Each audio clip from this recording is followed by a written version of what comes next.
नमस्कार, मैं रवीश कुमार। चलिए जानते हैं आज की सबसे बड़ी और महत्वपूर्ण खबरों को सिर्फ 5 मिनट में। लेकिन उससे पहले आप हमें भारत के किस शहर या राज्य से देख रहे हैं, ये कमेंट करके जरूर बताएं।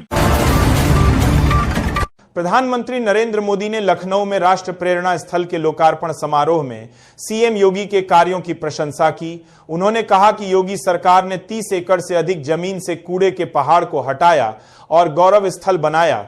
रक्षा मंत्री राजनाथ सिंह ने भी प्रेरणा स्थल स्थापित कराने के लिए मुख्यमंत्री योगी आदित्यनाथ को बधाई दी। मुख्यमंत्री मैया सम्मान योजना के तहत नवंबर माह की राशि महिला लाभुकों के खाते में हस्तांतरित कर दी गई है। महिला एवं बाल विकास विभाग ने क्रिसमस से पहले राशि हस्तांतरित करने के निर्देश दिए थे। अब जिलों में दिसंबर माह की राशि भेजने की तैयारी चल रही है। चंडीगढ़ में दूध और पनीर की गुणवत्ता पर मानवाधिकार आयोग ने कड़ा रुख अपनाया है। विभाग से 24 घंटे के भीतर रिपोर्ट मांगी है।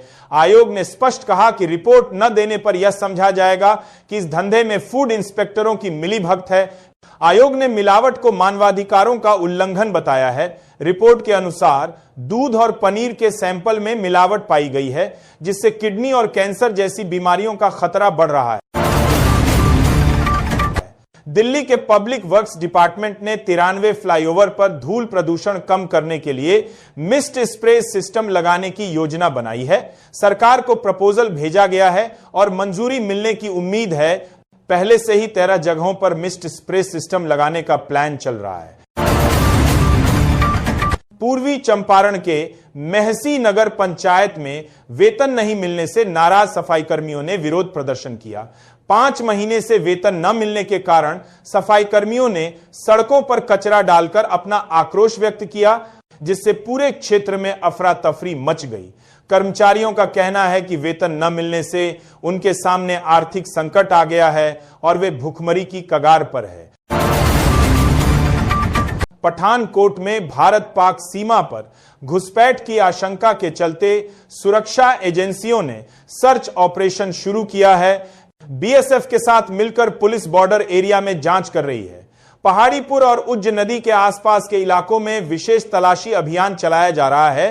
पुलिस हाई अलर्ट पर है और खेतों में काम करने वालों को भी सतर्क रहने के लिए कहा गया है।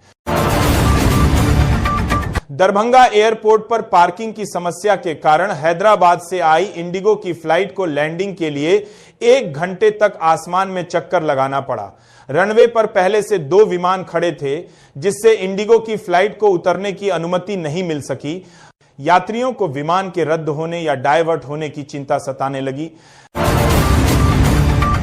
बिहार कांग्रेस में विधानसभा चुनाव से पहले शुरू हुई खींचतान कम नहीं हो रही है। कई बागी नेता चुनाव के बाद भी दिल्ली में डटे हैं। वे प्रदेश प्रभारी और अध्यक्ष को हटाने की मांग कर रहे हैं। किसान कांग्रेस के राजकुमार शर्मा समेत कई नेताओं ने केंद्रीय नेतृत्व से मिलकर ज्ञापन सौंपा। शर्मा ने दावा किया कि राहुल गांधी जनवरी के पहले सप्ताह में बागी नेताओं से मिलेंगे। बागेश्वर धाम सरकार आचार्य धीरेन्द्र कृष्ण शास्त्री देश को हिंदू राष्ट्र बनाने के संकल्प को लेकर लगातार यात्राएं कर रहे हैं। इस बीच छत्तीसगढ़ के रायपुर में धीरेन्द्र शास्त्री ने मीडिया से बात करते हुए कहा कि अगर आप अपने भारत में बांग्लादेश जैसी स्थिति नहीं देखना चाहते तो यही सही समय है, अभी नहीं तो कभी नहीं। कांग्रेस से निलंबित नवजोत कौर सिद्धू ने नितिन गडकरी से मुलाकात की। उन्होंने सोशल मीडिया पर तस्वीरें साझा करते हुए बताया कि यह मुलाकात अमृतसर में अटके विकास कार्यों को गति देने के लिए हुई। सिद्धू ने गडकरी की कार्यशैली की सराहना करते हुए कहा कि उनकी प्रतिबद्धता प्रशंसनीय है और उनके फैसलों से अमृतसर को फायदा हो रहा है।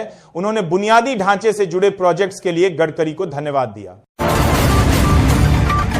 महाराष्ट्र बीजेपी की फायर ब्रांड नेता नवनीत राणा के बयान पर उद्धव ठाकरे की पार्टी ने जवाब दिया है। राणा ने हिंदुओं को 3 से 4 बच्चे पैदा करने की सलाह दी थी। प्रियंका चतुर्वेदी ने कहा है कि पहले वह खुद ऐसा करे, इसके बाद दूसरों को कन्विंस करे। दिल्ली में प्रदूषण के बढ़ते स्तर को देखते हुए टोल वसूली पर रोक लग सकती है। सुप्रीम कोर्ट के आदेश का इंतजार है। प्रदूषण के गंभीर स्तर पर पहुंचने के बाद यह कदम उठाया जा सकता है, जिसका उद्देश्य शहर में वाहनों के प्रवेश को कम करना है। इससे दिल्ली की वायु गुणवत्ता में सुधार की उम्मीद है। स्कूली बच्चों को पोषण प्रदान करने के लिए दोपहर के भोजन के साथ साथ सुबह का नाश्ता भी देने की तैयारी है। गुजरात और कर्नाटक में इस पहल के बाद केंद्र सरकार अन्य राज्यों को प्रोत्साहित कर रही है। नई शिक्षा नीति के अनुसार सुबह का नाश्ता बच्चों की सीखने की क्षमता को बढ़ाता है। बिहार के पूर्वी चंपारण, रोहतास और लखीसराय में नए पुलिस भवन बनाए जाएंगे। उप मुख्यमंत्री सम्राट चौधरी ने बताया कि इन योजनाओं पर 30,26,57,000 रुपये खर्च होंगे। किशनगंज के नेपालगढ़ में रहने वाले लोग बांग्लादेश में हिंसा के कारण चिंतित हैं। 1965 के भारत पाकिस्तान युद्ध के बाद बांग्लादेश से आए हिंदू परिवारों को यहां पुनर्वासित किया गया था। बांग्लादेश में हिंसा के बाद वे अपने रिश्तेदारों से संपर्क नहीं कर पा रहे हैं और उनकी सुरक्षा को लेकर परेशान हैं। कई लोगों ने बताया कि उनके रिश्तेदार अभी भी बांग्लादेश में हैं और उनसे संपर्क नहीं हो पा रहा है। फिल्म अभिनेत्री और सांसद कंगना रनौत ने ओंकारेश्वर ज्योतिर्लिंग के दर्शन कर पूजा अर्चना की। भाजपा नेताओं ने उनका स्वागत किया और उन्होंने मंदिर ट्रस्ट के प्रबंधक ट्रस्टी से मुलाकात की।